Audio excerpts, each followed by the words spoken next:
मी सुरुवातीलाच सगळ्यांना सांगतो की काही जणांची निवेदनं राहिलेली आहेत, परंतु मीटिंग संपल्यानंतर मी थांबणार आहे. त्याच्यामुळे कुणी काही गैरसमज करून घेऊ नये.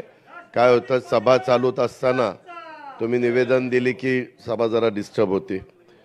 मी सुरुवातीलाच आपल्या सगळ्यांचे सहकारी ज्यांनी आता मार्गदर्शन दिलं ते प्रफुल्लजी पटेल साहेब, सुनील तटकरेजी, छगन भुजबळजी, तसंच उपस्थित असणारे रामराजे नाईक निंबाळकरजी, हसन मुश्रीफजी, नरहरी झिरवाळजी, धर्मबाबा अत्रमजी, संजय बनसोडेजी, सुबोध मोहितेजी, समीर भुजबळजी, नरेंद्र राणेजी, शिवाजीराव नलवडेजी, शिवाजीराव गर्जेजी, आपले राष्ट्रवादी काँग्रेस पक्षाचे सर्व लोकसभेचे सन्माननीय उमेदवार, सर्व आजी माजी खासदार, आमदार, सर्व जिल्हा अध्यक्ष, सर्व जिल्ह्याचे उपस्थित कार्याध्यक्ष, राष्ट्रवादी काँग्रेस पक्षाच्या सर्व सेलचे अध्यक्ष, त्याचे सर्व कार्याध्यक्ष, राज्य कार्यकारिणीचे सर्व सन्माननीय पदाधिकारी, सर्व उपस्थित माझे सहकारी, पत्रकार बंधू भगिनी, आजच्या ह्या आपल्या बैठकीच्या निमित्तानं आज एक अतिशय चांगल्या प्रकारचा निर्णय आपले तरुण सहकारी धीरज शर्मांनी घेतलेला आहे. ते अध्यक्ष धीरज शर्मा, युवकांचे अध्यक्ष देशाचे, तसंच जम्मू काश्मीरचे प्रदेश अध्यक्ष गुलजारजी नागरोजी, कार्याध्यक्ष स्वर्णिया चौधरीजी, प्रकाश जोशीजी, राजस्थानचे प्रदेशाध्यक्ष, राष्ट्रीय उपाध्यक्ष युवकचे मुरली मनोहर पांडेजी,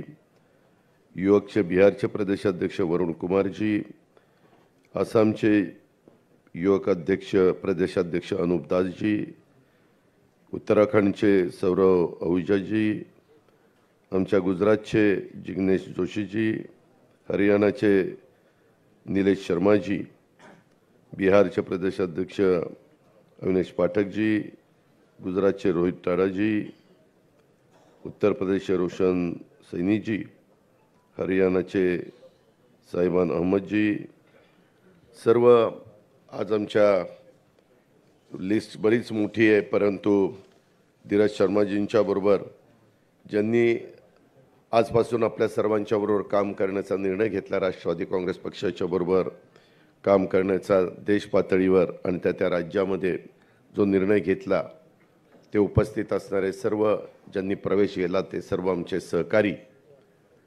जमलेल्या बंधू भगिनींनो, माझ्या तरुण मित्रांनो, सुरुवातीला प्रदेशाध्यक्षांनी काही बाबी सांगितल्या. भुजबळ साहेबांनी, प्रफुल्लभाईंनी त्यांनी पण आपल्याला मार्गदर्शन केलं. धीरजनी कशा कारणाकरता तो फार खोलात शिरला नाही, हरकत नाही, परंतु ज्यावेळेस मी धीरजशी स्वतः बोललो, स्वतः प्रफुल्लभाई बोलले, स्वतः सुनील तटकरेजी बोलले, इतर पण अनेक सहकारी मला सतत फोन होत होते, 15-1 दिवसात दादा आम्हाला धीरजला घेऊन तुमच्याशी बोलायचं आहे. आणि तशा पद्धतीने, कारण आज अनेक ठिकाणी संघटनेची जबाबदारी धीरज शर्मांच्यावर आपल्या राष्ट्रवादी काँग्रेस पक्षाने आपण एकत्र सगळे काम करत असताना दिलेली होती.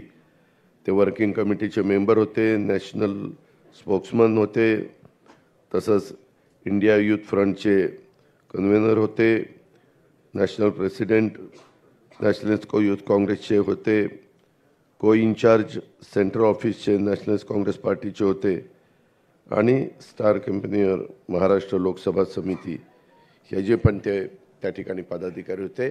आणि त्यांच्याबरोबर असंख्य सहकारी आज त्यांच्याबरोबर आलेले आहेत. आपण सगळ्यांनी ते पाहिलं. त्यांना प्रत्येकाला आपली आपली 2-2 मिनटं बोलायचं होतं, परंतु वेळेअभावी ते त्यांचे विचार त्या ठिकाणी मांडू शकले नाही. परंतु मित्रांनो, आपण सगळेच जण, म्हणजे भुजबळ साहेब तर जे साक्षीदार आहेत, प्रफुल्लभाई साक्षीदार आहेत, सुनील तटकरेजी साक्षीदार आहेत. 10 जून 1999ला शिवाजी पार्कला ज्यावेळेस पवार साहेबांनी, संगमाजींनी, तारिक अनवरजींनी आणि असंख्य मान्यवरांनी, मग त्याच्यामध्ये भुजबळ साहेब होते, पिचड साहेब होते, प्रफुल्ल पटेलजी होते, पदमसिंह पाटील होते, विजयदादा होते, मोहिते पाटील, मधुकर पिचड होते, हे सगळेजण सिनियर नेते. आम्ही त्याच्यामध्ये त्यावेळेस ज्युनियर होतो, परंतु हे सगळे सिनियर नेत्यांच्या साक्षीनं स्वाभिमानातनं आपण राष्ट्रवादी काँग्रेस पक्षाचा स्थापना केली, परकीय मुद्दा काढून केली आणि त्याच्यानंतर सातत्याने बदल कसे होत होते. 4 महिन्यातच ज्या मुद्दा समोर ठेवून आपण पक्ष काढला, तोच मुद्दा बाजूला केला आणि लगेचच जूनला पक्ष काढला. जुलै, ऑगस्ट, सप्टेंबर, ऑक्टोबर 4 महिन्यात तर आपण तिथं आघाडीमध्ये गेलो आणि काँग्रेसच्या बरोबर सरकार स्थापन केलं. हा सगळा इतिहास तुम्हाला सगळ्यांना माहिती आहे. त्या खोलामध्ये मला फार जायचं नाही. परंतु नंतरच्या काळामध्ये अनेकांनी संघटनेची जबाबदारी चालवत असताना जे सन्माननीय पदाधिकारी असतात त्यांचा मान सन्मान, धीरजने त्याचा उल्लेख केला आपल्या भाषणामध्ये. लोकांना, कार्यकर्त्यांना फार काही कामं 100% झालीच पाहिजे अशातला भाग नाही, परंतु मान सन्मान मिळाला पाहिजे. आपली ती महाराष्ट्राची संस्कृती, ती देशाची संस्कृती आहे आणि पहिल्यापासून सगळेच जण वडीलधारी यांना मान सन्मान देत आलेले आहेत, इतर लोकांना पण मान सन्मान देत आलेले आहेत. परंतु जो आपण मधल्या काळामध्ये 2 जुलैला निर्णय घेतला, त्याच्या आधीच्या काळात काही जणांचं महत्त्व पक्षामध्ये वाढलं आणि ते वाढल्यानंतर कसं आपण सगळ्यांशी बोललं पाहिजे, वागलं पाहिजे, कसं सगळ्यांना सामावून घेतलं पाहिजे, कसं कुणाला अलीकडं म्हणजे घरातला कामवाला गडी असला किंवा घरकाम करणारी बाई असली आणि तिला जरा मालकिनीनं किंवा घरातल्या प्रमुखांनी काही बोललं की ती म्हणते चल हिशोब कर आणि पैसे घे आणि चल मला सोड. म्हणजे एवढे अलीकडची परिस्थिती आहे. म्हणजे कधी कोण कुणाला सोडून जाईल सांगता येत नाही. एवढं प्रत्येक जणाला आपला मान सन्मान ठेवावा असं वाटत असतं, परंतु तसं काही बाबतीमध्ये काही ठिकाणी घडत नाही आहे आणि त्याचा फार वेगळ्या प्रकारचा अनुभव विशेषतः ह्या निवडणुकीच्या निमित्तानं मला, म्हणजे अनिल बायदास पण इथं बसलेत, बारामती लोकसभा मतदारसंघात फिरत असताना त्यांना पण त्या ठिकाणी अनेकांनी ऐकवलं, कार्यकर्त्यांनी किंवा धीरजशी मी ज्यावेळेस बोलत होतो, इतर काही त्यांच्या सहकाऱ्यांशी बोलत होतो, त्यांनी पण ते सांगितल्यानंतर मी आश्चर्यचकित झालो. वास्तविक कार्यकर्ता हा महत्त्वाचा असतो. मी नेहमीच सगळ्यांना सांगत असतो किंवा अशा प्रकारच्या कार्यक्रम सांगत असतो की कार्यकर्ता हा पक्षाचा कणा असतो आणि त्याच्यामुळं तो कणा आपण जपला पाहिजे, त्याला त्या ठिकाणी महत्त्व दिलं गेलं पाहिजे. अशा प्रकारची माझी स्वतःची भूमिका आहे. मित्रांनो, सर्वप्रथम मी तुमच्या सर्वांचं, आपण जी काही मेहनत घेतली आणि लोकसभा निवडणुकीच्या निमित्तानं जे आपण काम केलं त्याबद्दल मी तुमच्या सर्वांचं मनापासून कौतुक करतो. आजच्या बैठकीच्या निमित्तानं मोठ्या संख्येने आपण आलात त्याबद्दल आपलं मनापासून स्वागत देखील करतो. थोडीशी गैरसोय झाली, सगळ्यांना बसायला जागा मिळाली नाही, अनेक जण उभे आहेत आणि त्यांना बसायला खुर्ची देखील तिथं देता आली नाही. ही थोडीशी गैरसोय, परंतु त्याची नोंद निश्चितपणे संघटनेकडनं, पक्षाकडनं घेतली जाईल आणि पुढच्या वेळेस त्याची दुरुस्ती देखील केली जाईल. हे सुरुवातीलाच मी आपल्या सगळ्यांच्या लक्षामध्ये आणून देतो. मित्रांनो, निवडणूक ही राजकीय पक्षासाठी फक्त सत्ता मिळवण्याचं साधन आहे असं मी पण मानत नाही आणि आपल्यातले बरेच जण पण मानत नाहीत. निवडणूक हे आपण सर्वांनी 5 वर्षात लोकांच्या मध्ये जे काम केलेलं असतं त्याचं मूल्यमापन लोक त्या ठिकाणी करतात आणि आपल्याला कौल देतात. लोक देतील तो कौल मान्य करून आपण पुढे जायचं, हे ध्यानात घेऊन आपण आजपर्यंत वाटचाल करत आलेलो आहे. कधी विजयाचा उन्माद देखील होऊन द्यायचा नाही आणि पराभवानी खचून पण जायचं नाही. अशा प्रकारची भूमिका सर्वांनीच कुठल्याही राजकीय पक्षामध्ये असताना प्रत्येकाने घेतली पाहिजे. निवडणूक हा राजकीय कार्यकर्त्याचा तसं बघितलं तर श्वास आहे. कार्यकर्ता लोकांमध्ये असतो, तो लोकांची आणि पक्षाची सातत्याने कामं करत असतो आणि त्यामुळे निवडणुकीत त्यानं लोकांची कामं किती केली आणि त्यानं किती केलेल्या कामांवर हक्काने तो किती मतं पक्षाच्यासाठी आणि आपल्यासाठी आणू शकतो याची परीक्षा असते. आपण नवीन राजकीय भूमिका घेतल्यानंतर ही आपल्या सर्वांची पहिलीच निवडणूक होती, ही आपण सगळ्यांनी अनुभवली. जरूर थोडासा उल्लेख प्रफुल्लभाईंनी केला. 48 जागा आपल्या महाराष्ट्रापुरतं बोलायचं झालं तर आहेत. बाहेर पण आपण एक जागा त्या ठिकाणी लढलो नाही अशातला भाग नाही, परंतु त्या 41 जागा मागच्या वेळेस ह्या भाजप शिवसेनेच्या आलेल्या होत्या आणि फक्त 7 जागा आपल्या विरोधकांच्या आलेल्या होत्या आणि त्याच्यामुळं 7 जागांच्या पेक्षा जास्त तिथं चर्चा करायला संधी नव्हती तरी देखील काही बाबतीमध्ये कसं आपल्याला जास्तीत जास्त जागा मिळवता येईल हा प्रयत्न झाला आणि त्याचा उल्लेख सातारची जागा जरी सोडली तर तिथं राज्यसभेची जागा घेतलेली आहे आणि मी आधीच सगळ्या कार्यकर्त्यांना सांगतो, सगळ्या नेतेमंडळींच्या साक्षीनं सांगतो की त्याच्यामध्ये सातारची जागा जी घेतलेली आहे राज्यसभेची ती सातारा जिल्ह्यालाच दिली जाणार आहे, ही गोष्ट देखील आपण लक्षामध्ये घ्या. नाही तर मग पुन्हा बाकीचे इतर जिल्ह्यातले मग आले ना जागा तर द्या ना, ते आम्हाला द्यायला काय हरकत आहे. तसं काही होऊन देऊ नका. हे पहिलं प्रफुल्लभाई तुम्हालाही आठवत असेल ते ठरलेलं आहे आणि सुनीलजी तुम्हालाही माहिती आहे, आपण इतर पण मान्यवरांच्या कानावर ही गोष्ट त्या ठिकाणी घातलेली आहे. त्या प्रकारे तिथं कार्यकर्त्याला मदत केली जाईल आणि सातारा तसा आपल्या पक्षाचा एक बालेकिल्ला म्हणून ओळखला जातो, म्हणून त्याचा उल्लेख मी आवर्जून आपल्या सगळ्यांच्या समोर केला. वेगवेगळ्या प्रकारचे प्रश्न आहेत. भुजबळ साहेबांनी त्याचा उल्लेख केला की आपण साधारण 54 निवडून आलेलो होतो. उद्याच्याला 288 जागांचा ज्यावेळेस निर्णय घेतला जाईल त्यावेळेस काय होईल, त्याच्याबद्दल काळजी वाटणं साहजिक आहे, मी नाही असं म्हणत नाही, परंतु तसं काही समजण्याचं कारण नाही.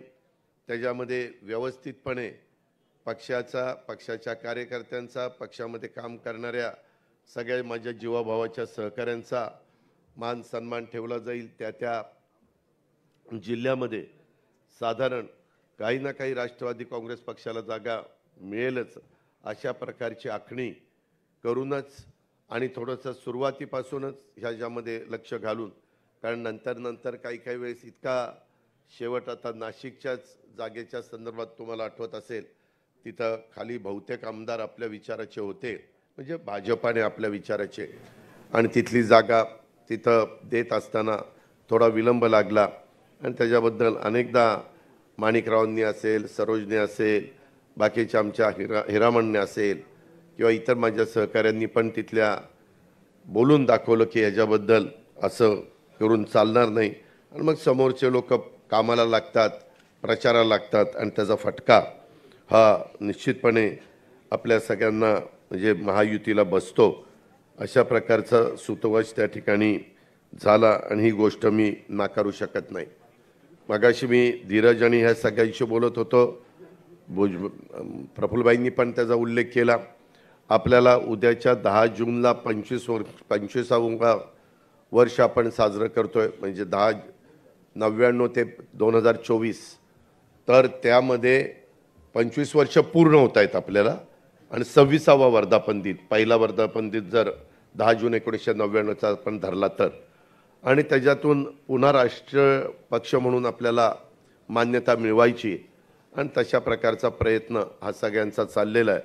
आजच्या ह्या पक्षप्रवेशाच्यामुळं धीरज आणि बाकीच्या सगळ्या प्रदेशाध्यक्षांनी, युवकच्या आणि इव्हन फादरच्या पण अध्यक्षांनी ज्यांनी प्रवेश केलेला आहे, त्याच्यातनं तिथं पक्षाची ताकद वाढवण्याच्या करता निश्चितपणे मदत झाल्याशिवाय राहणार नाही.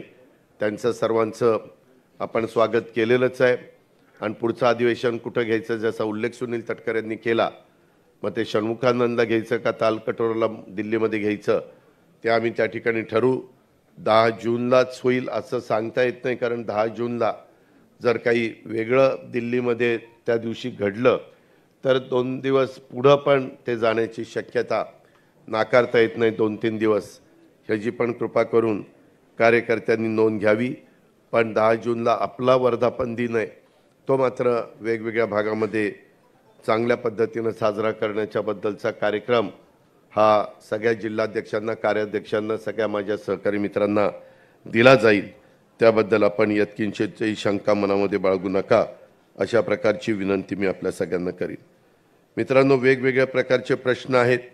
विशेषतः पाण्याचे साठे अतिशय कमी झालेले आहेत. 5% कपात, 10% कपात, 15% कपात. वादळ पश्चिम बंगालमध्ये धडकलेलं आहे. प्री मान्सून काही भागामध्ये मोठा कोसळला आहे. हवेच्या वादळी वाऱ्यामुळं प्रचंड नुकसान झालं, पत्रा उडून गेला. तरी देखील त्याच्यामध्ये आपण लक्ष घातलं आणि 25 जिल्ह्यामध्ये साधारण 10,000 हेक्टरचे पंचनामे कालपर्यंत झालेले आहेत. पंचनाम्याचं काम सुरू आहे.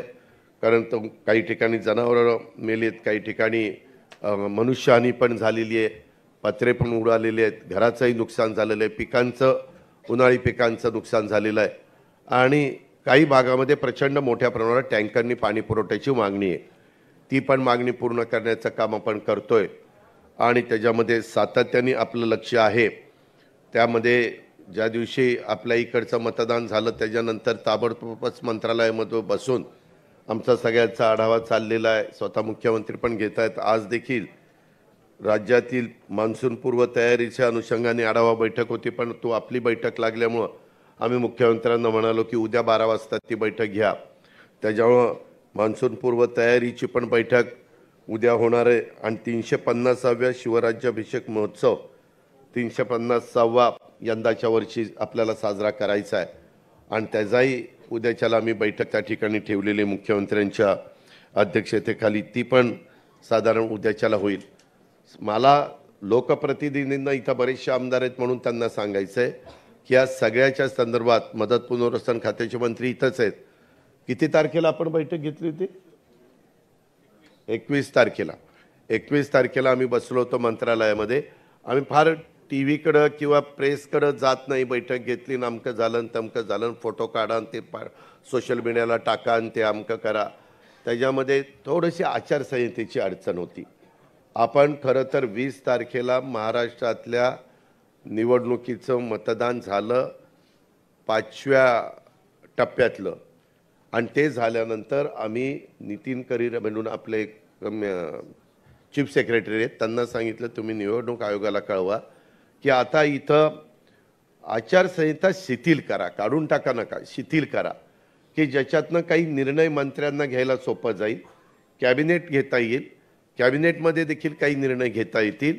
कारण आज माझ्याकडे सकाळी काही आमदार भेटायला आलेले होते आणि त्यावेळेस त्यांनी विषय काढला. मी नितीन करीरांना फोन लावला आणि विचारलं की त्यांना आढावा बैठक घेता येईल का, तर ते लोकप्रतिनिधी असताना देखील दुष्काळी आढावा बैठक त्यांना घेता येत नाही. म्हणून आम्ही त्याच दिवशी पत्र पाठवलं आणि बाबा ते लवकर आम्हाला कळवा. तिथं त्यांची परवानगी घेऊन करता येतं, परंतु अजूनपर्यंत आलं नाही. कदाचित आज काही त्याच्याबद्दलचं मत ते व्यक्त करतील, परंतु तो निवडणूक आयोगाचा अधिकार आहे. ही गोष्ट आपल्याला मान्यच करावं लागेल. आता आजच्या पण ह्या 2 बैठका उद्यावर आपण ढकलल्यात, त्याच्याबद्दल देखील आपण त्यांची पूर्व परवानगी घेतलेली आहे. हे पण मी आपल्या सगळ्यांच्या लक्षामध्ये आणून देऊ इच्छितो. आणि त्याच्यामुळं ह्या दुष्काळाच्या बद्दलचा पिण्याचा पाण्याचा प्रश्न, अवकाळी पाऊस, वादळी वारं, हे सगळं जे काही झालेलं आहे त्याच्या संदर्भामध्ये कुठंही काही अपघात, वेगवेगळ्या प्रकारचे, पुण्यामध्ये झालेली घटना, जळगावमध्ये झालेली घटना, नागपूरमध्ये झालेली घटना, डोंबिवलीचा झालेला स्फोट, त्याच्यामध्ये नाहक काही जणांचा बळी गेला, अनधिकृत होल्डिंगचा अपघात जो झाला त्याच्यामध्ये बऱ्याच ज्यांचा काही संबंध नव्हता अशा निष्पाप लोकांना स्वतःचा जीव गमवावा लागला. अशा काही घटना ह्या अलीकडच्या काळामध्ये घडतायत. काही अपघातच आहेत, परंतु ते अपघात घडू नये म्हणून जी काळजी घ्यायला पाहिजे, अनधिकृत मोठ्या प्रमाणावर आपले होल्डिंग आपण हटवण्याचं काम सगळ्या राज्यामध्ये सगळ्यांना दिलेलं आहे आणि त्याच्यामध्ये अशा वेगवेगळ्या प्रकारच्या ह्या सगळ्या गोष्टी आहेत आणि त्यामध्ये बारकाईनं लक्ष घातलेलं आहे. कुठंही राजकीय हस्तक्षेप न होऊन देता, कुणालाही त्याच्यामध्ये न वाचवता, जो दोषी असेल त्याच्यामध्ये योग्य पद्धतीनं कारवाई. आता ज्या मुलाने ॲक्सिडेंट केला त्यालाही ताब्यामध्ये घेतलेलं आहे, त्याच्या बापालाही ताब्यामध्ये घेतलेलं आहे, त्या बापाच्या बापाला पण ताब्यामध्ये घेतलेलं आहे. म्हणजे सांगायचं तात्पर्य 3 जणांना ताब्यामध्ये घेतलेलं आहे आणि त्यांचा सगळं जे काही चौकशी आहे ती अतिशय निष्पक्षपणे चौकशी होईल. त्याबद्दल आपण अजिबात काळजी करू नका. विरोधक त्याचा बाऊ करण्याचा प्रयत्न करतात. अर्थात पुणेकर नाही तर संपूर्ण महाराष्ट्र हळहळलेला आहे आणि आमचा देश पण हळहळलेला आहे. तशा प्रकारच्या बातम्या पण आपण सगळ्यांनी बघितलेल्या आहेत आणि त्याच्याकरता कायदा सुव्यवस्था नीटपणे चोख व्यवस्था राहण्याच्या दृष्टिकोनातनं जी काही खबरदारी राज्य सरकार म्हणून राज्य सरकारने घेतली पाहिजे, पोलीस खात्याने घेतली पाहिजे, ती निश्चितपणे घेण्याचं काम चालू आहे आणि त्याच्यातनं काही पोलीस पण सस्पेंड केले, काही डॉक्टरांना पण ते रक्त तपासणीच्या मध्ये काही गडबड केलेली आहे, त्याच्याही बद्दल त्यांच्यावर ॲक्शन घेण्यात आलेली आहे. अशा प्रकारे ह्या सगळ्या कामामध्ये लक्ष घातलं गेलेलं आहे, त्याचाही उल्लेख मी आवर्जून आपल्या सगळ्यांच्या साक्षीने करीन.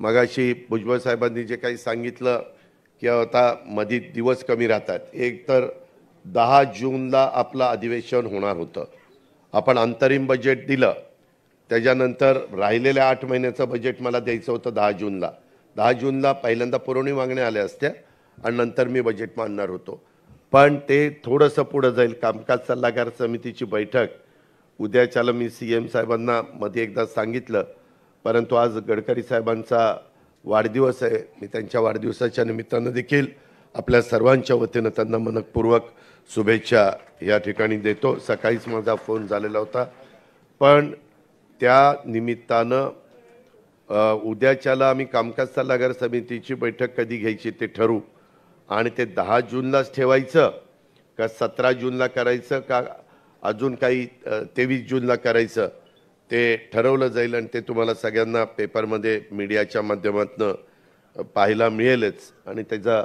बाकीच्या पण तुम्हाला त्याच्या संदर्भातले व्हॉट्सअप केले जातील. अशा प्रकारची माहिती मी ह्या निमित्तानं आपल्या सगळ्यांना देतो. एकंदरीतच मगाशी बोलत असताना आणि हां, त्याच्यामुळं ते बजेट एकदा दिलं की त्या बजेटमधले मगाशी त्यांनी भुजबळ साहेबांनी मुंबई पदवीधर, मुंबई शिक्षक हे 2 मतदारसंघाची निवडणूक लागली आणि ती पार सिंधुदुर्ग, रायगड, रत्नागिरी, मुंबई, ठाणे, पालघर असा तो भला मोठा मतदारसंघ आहे, बरोबर ना? नाही, ती एक झाली.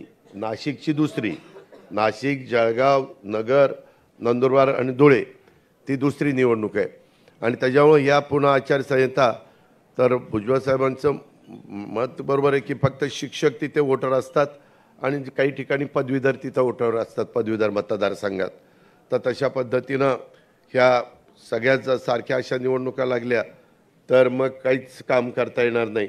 तर त्याची परवानगी आपण घेऊ आणि त्याच्यात लोकप्रतिनिधींना पण त्यांच्या ह्या मधल्या काही काळामध्ये जी काही कामं करणं तातडीनं गरजेचं आहे त्या प्रकारे कामं केली जातील. मी पण साधारण 7 दिवसातले 4 दिवस मंत्रालयात बसणार आहे आणि 3 दिवस फिरतीवर राहणार आहे.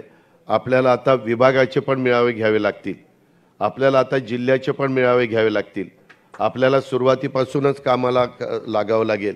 मागच्या वेळेस आमचं ठरलेलं होतं, एक बघा वल्लभभाई पटेलचा स्टेडियम ना, ते वल्लभभाई पटेल स्टेडियमवर एक मेळावा झाला आणि त्याच्यानंतर जिल्ह्याचे पण मेळावे घ्यायला लावले, महायुतीचे ते पण झाले. पण आमचे नंतर विभागाचे मेळावे काही घेऊ असं करून ते हे झालं. मी उद्याच्याला त्यांना सांगेल की आपण एकत्र घेऊ, परंतु त्यांना जर त्याच्यातनं वेळ नाही मिळाला तर किमान राष्ट्रवादी काँग्रेस पक्षाचे तर आपण त्या ठिकाणी सुरूच करू, कारण काही ठिकाणी पाऊस असतो, कोकणात पाऊस सुरुवातीला येतो, काही ठिकाणी उशिरा येतो. तर त्याचं साधारण गणित बघून आपण ते मेळावे घेऊ, जेणेकरून आपल्याला आता विधानसभेच्या तयारीला तातडीनं लागणं नितांत गरजेचं आहे. ही गोष्ट देखील आपण सगळ्यांनी ध्यानामध्ये घेतली पाहिजे आणि त्याची नोंद पक्ष म्हणून पक्षाच्या स्तरावर आम्ही सगळ्यांनी घेतलेली आहे. ही पण बाब मी तुमच्या सगळ्यांच्या लक्षामध्ये आणून देऊ इच्छितो. वेगवेगळ्या बराचसा अनुभव निवडणुकीच्या निमित्तानं आला. मला बऱ्याचदा वाटायचं की देश पातळीवरची निवडणूक आहे का कुठली निवडणूक आहे, कुठलाही मुद्दा चालायचा, रोज सकाळी 9:30-10ला तर भोंगा वाजतोच, तो तर काही हटतच नाही. मग ते काहीतरी भोंगा वाजला की त्याला कोणीतरी उत्तर द्यायचं आणि मीडिया पण त्याच बातम्या चालवतो. अशा पद्धतीनं म्हणजे देशाचं भवितव्य ठरवणारी निवडणूक, 140 कोटी जनतेचा कारभार 5 वर्षाच्या करता कोणाच्या हातामध्ये स्थिर राहू शकतो ही निवडणूक. आणि असं असताना मात्र कुठंतरी जातीपातीचा विचार केला जात होता. आता वास्तविक मायनॉरिटीच्या बद्दल एवढे चांगले निर्णय, मी पण अनेक वर्ष सरकारमध्ये आहे, मी पण काँग्रेसच्या बरोबर म्हणजे भुजबळ साहेब असतील, आम्ही सगळ्यांनीच अनेकांनी काँग्रेसच्या बरोबर पण सरकार आम्ही चालवले, त्याच्यामध्ये उद्धव ठाकरे साहेबांच्या बरोबर पण सरकार चालवलं, त्याच्यामध्ये आत्ता आम्ही एकनाथराव शिंदे देवेंद्रजींच्या बरोबर पण सरकार त्या ठिकाणी चालवतोय. आणि या सगळ्या काळामध्ये जे जे आत्ता निर्णय झाले त्याच्यात सगळ्यात चांगले निर्णय ह्यावेळेस झालेले तर मायनॉरिटीला चांगल्या प्रकारचा निधी आपण आमदारांच्या मार्फत दिलेला होता. मौलाना आझाद महामंडळाला 1000 कोटी रुपयाचं भागभांडवल त्या ठिकाणी केलेलं होतं. त्याच्या संदर्भामध्ये आपण दफनभूमी, स्मशानभूमी, वक्फ बोर्ड ह्याच्या सगळ्याचे जे काही प्रश्न अडीअडचणी असतात, उर्दू शाळा ह्या सगळ्याच्याबद्दल त्याच्यामध्ये जातीनं लक्ष घातलेलं होतं, जे कधीच पाठीमागे इतक्या मोठ्या प्रमाणावर घातलं गेलेलं नव्हतं आणि वातावरण त्या ठिकाणी चांगलं होतं. मगाशी जे काही प्रफुल्लभाईंनी सांगितलं, थोडंसं उजरता उल्लेख भुजबळ साहेबांनी केला. मी पुन्हा राष्ट्रवादी काँग्रेस पक्षाच्या देशातनं आलेल्या मान्यवरांना पण आणि राज्याच्या कानाकोपऱ्यातनं आलेल्या माझ्या सहकाऱ्यांना पण सांगू इच्छितो, काही झालं तरी शाहू फुले आंबेडकरांची विचारधारा राष्ट्रवादी काँग्रेस पक्षाने सोडलेली नाही, पुढेही कधी राष्ट्रवादी काँग्रेस पक्ष सोडणार नाही. जे मगाशी प्रफुल्लभाईंनी सांगितलं, मी प्रफुल्लभाई त्यावेळेस तिथं होतो आणि त्यावेळेस समोर नरेंद्रभाई आणि अमितभाई बसलेले होते, लड्डाजी पण होते, ते 3 जण होते आणि आपण इकडे 2 जण बसलो होतो. त्यावेळेस मी त्यांना स्पष्ट ह्या भाषेमध्ये सांगितलं की आमची शाहू फुले आंबेडकरांची विचारधारा आहे, आम्हाला तुमचा विकासाचा कामाचा ज्याचा उल्लेख धीरजनी भाषणामध्ये केला, विकास पुरुष म्हणून आम्ही तुमच्याकडे बघून आम्ही तुमच्याबरोबर सरकारमध्ये आलेलो आहे.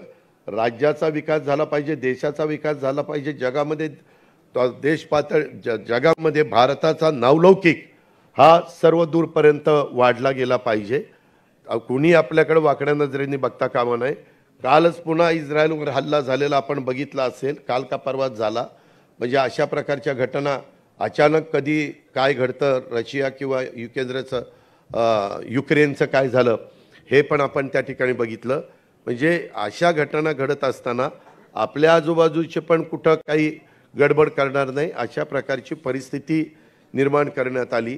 परंतु मला आठवत आहे, आपल्यातल्या काही सहकारी मित्रांना आठवत असेल, आपण एकत्र काम करत असताना डॉक्टर बाबासाहेब आंबेडकरांचा पुतळा आहे मंत्रालयाच्या पलीकडं, तिथून आपण देश बचाव संविधान बचाव असा एक मोर्चा काढला होता आणि मी त्यावेळेस फारुख अब्दुल्ला वगैरे सगळ्यांना आपण बोलवलं होतं आणि सगळ्यांनी चालत जाऊन शिवाजी महाराजांच्या गेटवे ऑफ इंडियाच्या पुतळ्यापाशी आपण गेलो आणि तिथं त्याचा समारोप तिथं केला. मी नंतर काहींना विचारलं, देश बचाव संविधान बचाव हे कसं काय आलं? म्हणले नाही, त्याच्यामध्ये कधी कधी नरेटिव्ह सेट करावा लागतो, नरेटिव्ह सेट करावा लागतो. कुणी काही म्हणलेलं नव्हतं संविधान बदलायचं काही, आणि तसंच हे आत्ता झालं. आम्ही सगळेजण बेंबीच्या देठापासून सांगत होतो, अरे संविधान बदललं जाणार नाही, संविधान दिन साजरा करण्यात आलेला आहे, बाबासाहेब आंबेडकरांना पाडण्याचं काम काँग्रेसवाल्यांनी केलं, काँग्रेसवाल्यांनी त्यांचा निवडणुकीमध्ये पराभव केला वगैरे वगैरे वगैरे. परंतु लोक त्या ठिकाणी ऐकण्याच्या मनस्थितीमध्ये नव्हते आणि सांगण्याचा रामदास आठवले पण प्रयत्न करत होते, आम्ही पण सगळे प्रयत्न करत होतो. ज्याचा उल्लेख माझ्या आधीच्या वक्त्यांनी केला त्यांनी सांगितलेलं पण खरं आहे. आम्ही पण कांद्याच्याबद्दल विशेषतः माझ्या नाशिक नंतर पुणे नंतर अहमदनगर अशा काही जिल्ह्याशी संबंधित हा कांद्याचा विषय, तेव्हा पण मी मोदी साहेबांना सांगितलं की हे एक्सपोर्ट चालू करा. निवडणुका जाहीर झाल्या एक्सपोर्ट चालूच झाला असता तरी देखील यांनी तर, मी त्या दिवशी नाशिकच्या सभेमध्ये मी सुनील तटकरे यांना प्रफुल्लभाईंना सांगितलं की भुजबळ साहेबांना तिथं पक्षाच्या वतीने बोलायला संधी द्या. त्यांनी पत्र पण त्यांना दिलं.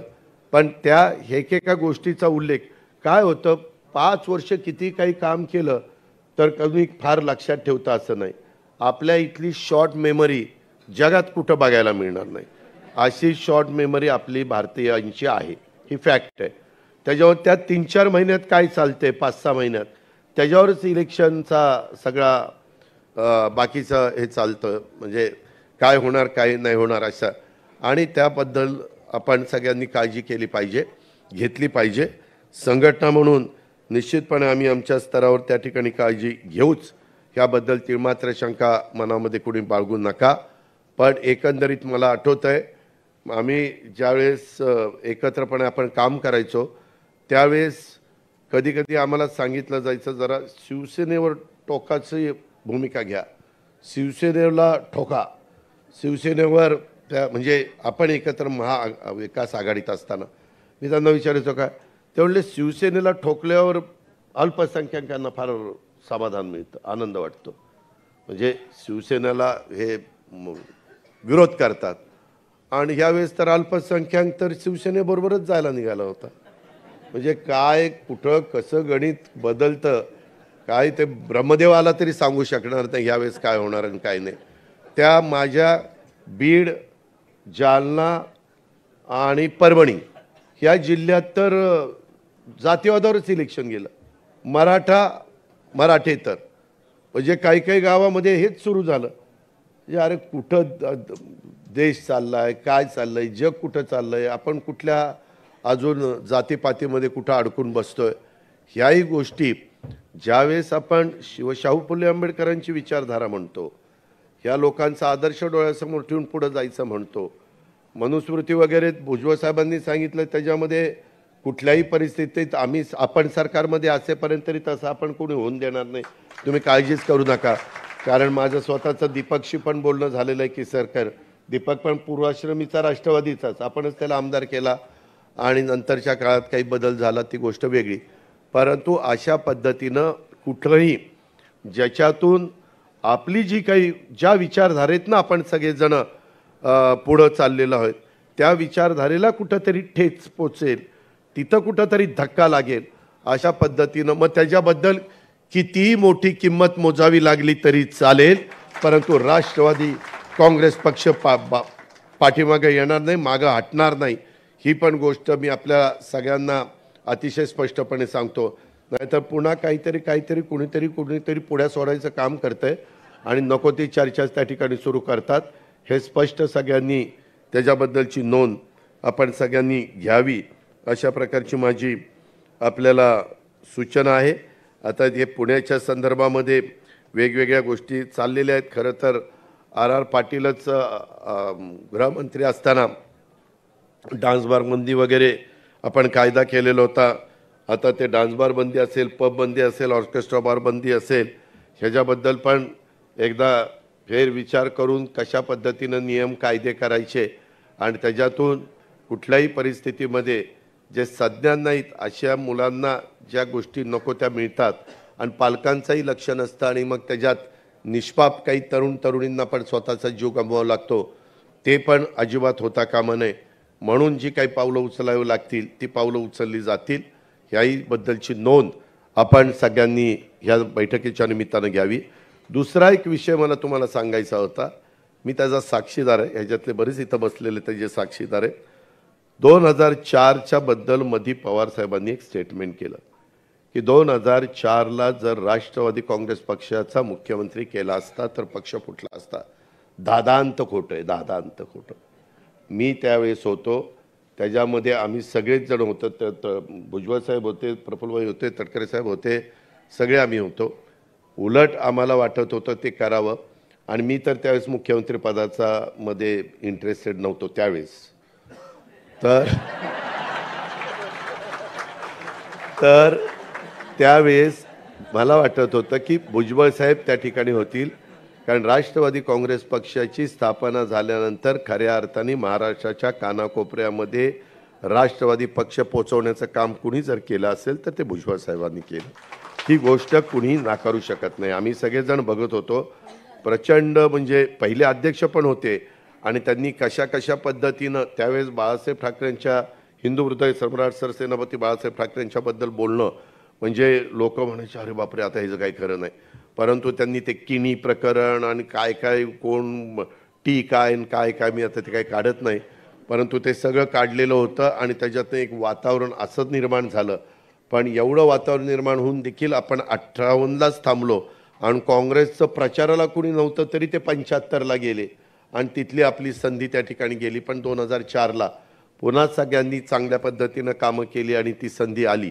परंतु आता आपले नेते म्हणजे वरिष्ठ नेते जे काही सांगतायत की बाबा असं आहे तसं नाही, त्याच्यामध्ये खरं कारण असं आहे की 91ला काही नवे होते कुठं, पदमसिंह पाटील तर मला आठवत आहे, प्रफुल्लभाई तुम्हालाही आठवत असेल, ज्यावेळेस 91ला पवार साहेबांना संरक्षण मंत्री म्हणून जाण्याची वेळ आली त्यावेळेस मॅक्झिमम आम्ही आमदार सेवा सदनला बसलो होतो.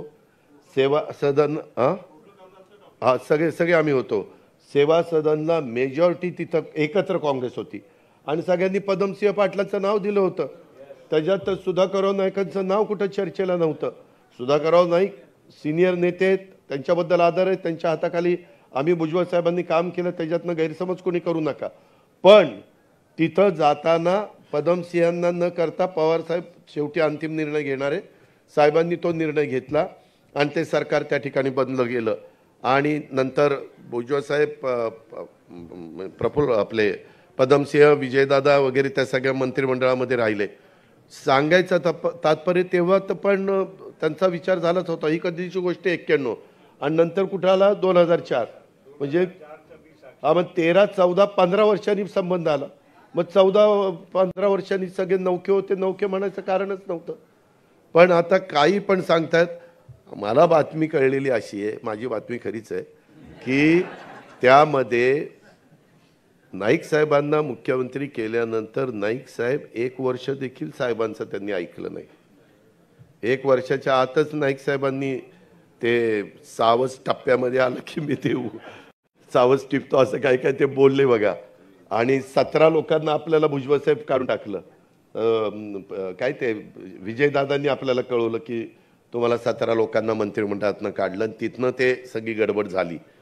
पण 2004ला कदाचित साहेबांनी प्रफुल्लभाईंनी असा विचार केला असेल की 91ला केल्यावर ह्यांनी वर्षातच नाही ऐकलं आपलं, आता जर कोणी केलं तर आपल्या दोघांना कायमचंही दिल्लीलाच पाठवतील. त्याच्यामुळे कदाचित मुख्यमंत्रीपद घेतलं नसेल. हे आता सांगता येत नाही. काही ना काही त्याला कारण आहे. उगीच आता काहीतरी करतात. वास्तविक भुजबळ साहेबांच्या आणि मी आज पण राष्ट्रवादी काँग्रेस पक्षाच्या सगळ्या सहकाऱ्यांना सांगतो, 91ला 2004ला मुख्यमंत्रीपद घेतलं असताना तिथपासून नंतर कायम राष्ट्रवादीकडेच मुख्यमंत्रीपद राहिलं असतं. भले कुणीही झाले, भुजबळ साहेब झाले असते, तिथं काय RR पाटील झाले असते किंवा आणखीन कुणी झालं असतं.